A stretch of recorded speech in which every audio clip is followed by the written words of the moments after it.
ठाणे महानगरपालिकेची सर्वसाधारण सभा सुरू असताना महापालिका मुख्यालयाबाहेर राष्ट्रवादी काँग्रेस अजित पवार पक्षाच्या वतीनं जोरदार आंदोलन करण्यात आले।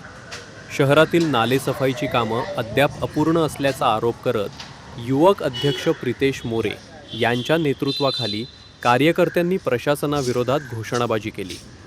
नालेसफाईची मुदत संपूनही बहुतांश कामं पूर्ण झालेली नसून शहरात केवळ 30 ते 40% नालेसफाई झाल्याचा दावा आंदोलनकर्त्यांनी केला। यामुळे पावसाळ्यात नागरिकांना पूरस्थिती आणि पाणी साचण्याच्या समस्यांना सामोरे जावे लागू शकते अशी चिंता राष्ट्रवादी काँग्रेसच्या पदाधिकाऱ्यांनी व्यक्त केली। यावेळी संबंधित ठेकेदार आणि जबाबदार अधिकाऱ्यांवर तात्काळ कारवाई करण्याची मागणी करण्यात आली।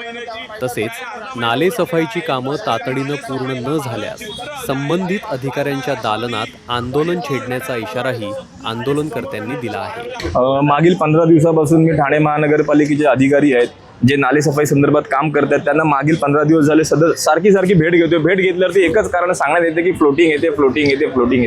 फ्लोटिंग रोज फ्लोटिंग येऊन पाणी साठणारच आहे, नाले भरणारच आहे। त्याच्यामुळे मी त्यांना मागणी केली मला एखादी वर्क ऑर्डर दाखवा।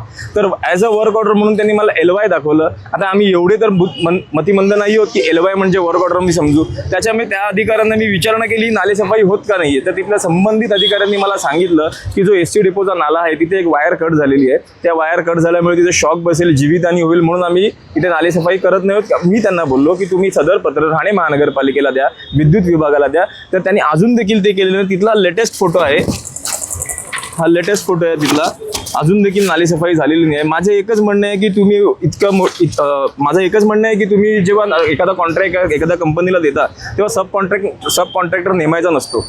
हे तर नियमावलीमध्ये लिहिलेलं असतं। तर त्यात नियमावलीची मी वाट बघतोय कारण की मला मिळालेल्या सूत्रांच्या माहितीनुसार कॉन्ट्रॅक्टर जी कंपनी एक आहे आणि सब कॉन्ट्रॅक्टर दुसरा आहे। त्याच्यामुळे जर ह्या येणाऱ्या 7-8 दिवसात ठाणे महानगरपालिकेने कॉन्ट्रॅक्टरच्या मागे लागून नालेसफाई करून घेतली नाही तर ह्या 9व्या दिवशी मी संपूर्ण ठाणे शहरातील कचरा इथे आणून ठाणे महानगरपालिकेच्या गेटवरती आणून टाकून देईन।